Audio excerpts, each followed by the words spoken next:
गोस्वामी तुलसीदास जी कहते हैं, और क्या कहते हैं कि जिन हरि कथा सुनी नहीं काना,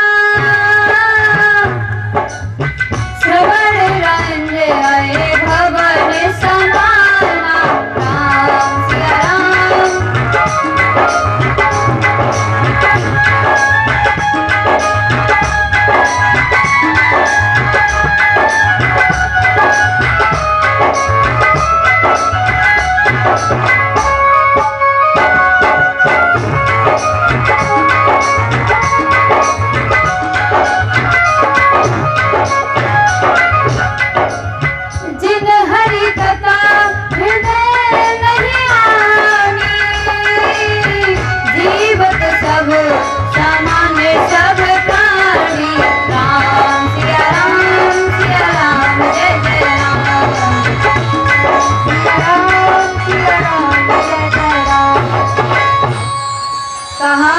कि जिनके कानों में हरि कथा न पड़ी हो, उनका जीते जीते शरीर सबके समान हो। तो इधर सूत जी महाराज 88,000 ऋषियों को नेम शरण में कथा श्रवण करा रहे हैं। सूत जी महाराज सब प्रथम 6 प्रश्न किए, आप ध्यान से सुनिएगा। पहला प्रश्न किया कि महाराज कल्याण कैसे क्या है,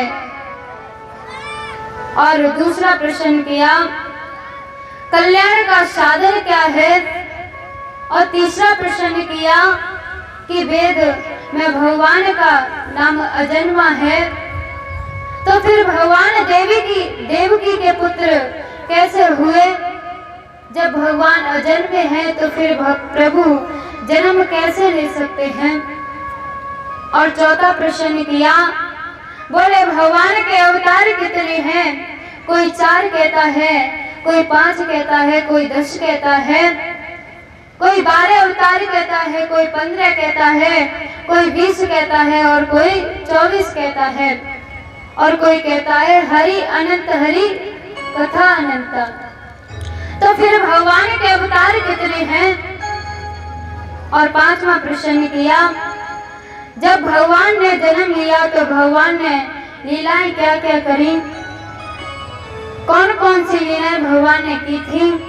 और 6वां प्रश्न किया कि जब भगवान अपनी सारी लीलाओं को विराम करके इस धराधाम को परम धाम चले गए, धराधाम को छोड़ करके, तो फिर धर्म किसकी शरण में गया। ये 6 प्रश्न किए। ये 6 प्रश्न सुनने के बाद श्री सूत जी महाराज कहते हैं कि हे ऋषियों, इन 6 प्रश्नों का उत्तर देने से पहले मैं श्री सुखदेव जी के चरणों में वंदन करना चाहता हूँ। और वो कौन से वो सुखदेव जी महाराज हैं। वो सुखदेव जी जो जन्म लेते ही जंगल की ओर चले गए थे, और व्यास जी उनके पीछे पीछे दौड़ रहे हैं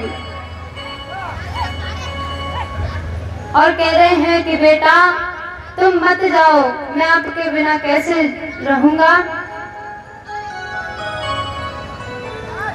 और पीछे पीछे जा करके कहते जा रहे हैं और कहते जा रहे हैं कि बेटा तुम मुझको छोड़ करके मत जाओ, मैं किसके सहारे रहूंगा। तो आज इस प्रकार व्यास जी कह रहे हैं, इसके पश्चात तेरा मुख देखूंगा कैसे, लेकिन अब तू हमें छोड़ करके जा रहा है।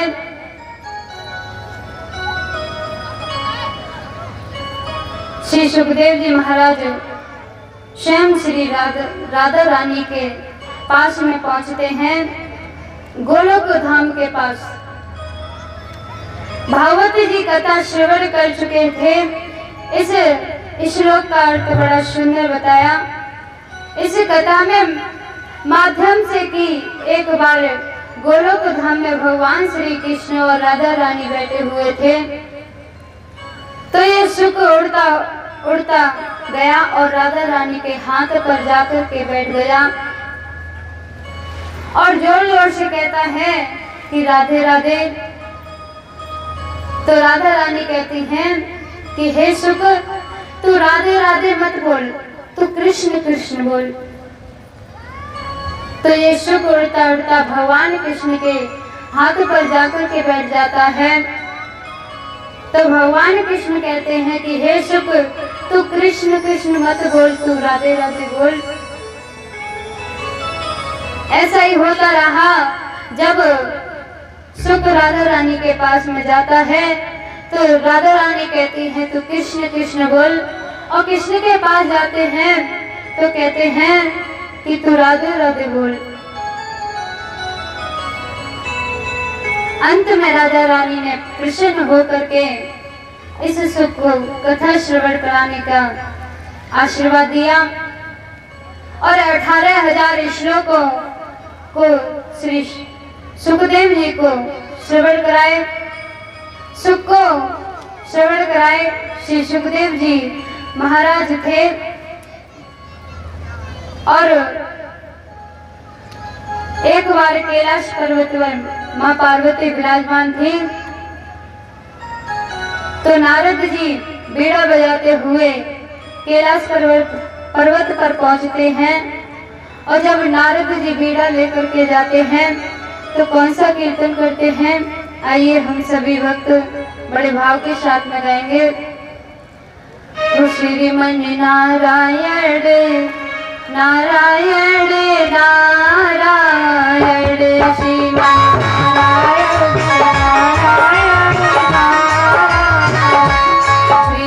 नारायण नारायण श्रीमन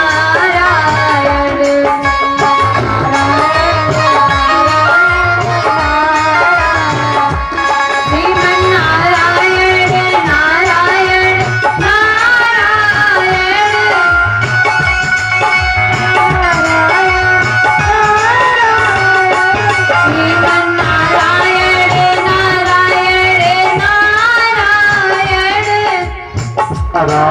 नारायण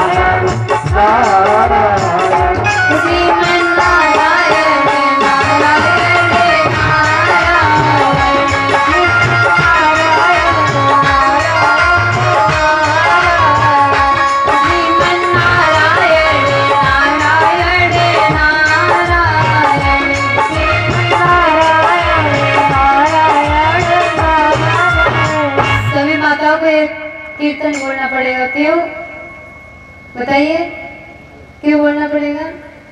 क्योंकि ये श्री नारद जी का प्रिय कीर्तन है। तो सभी बड़े भाव के साथ में बोलेंगे श्रीमन नारायण नारायण। पीछे के भैया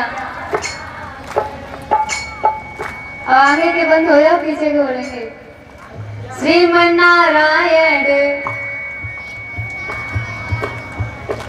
श्रीमन नारायण।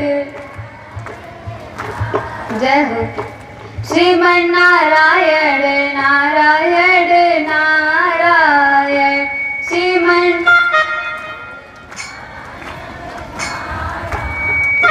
श्रीमन नारायण नारायण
बोलते कैलाश पर्वत पर जाते हैं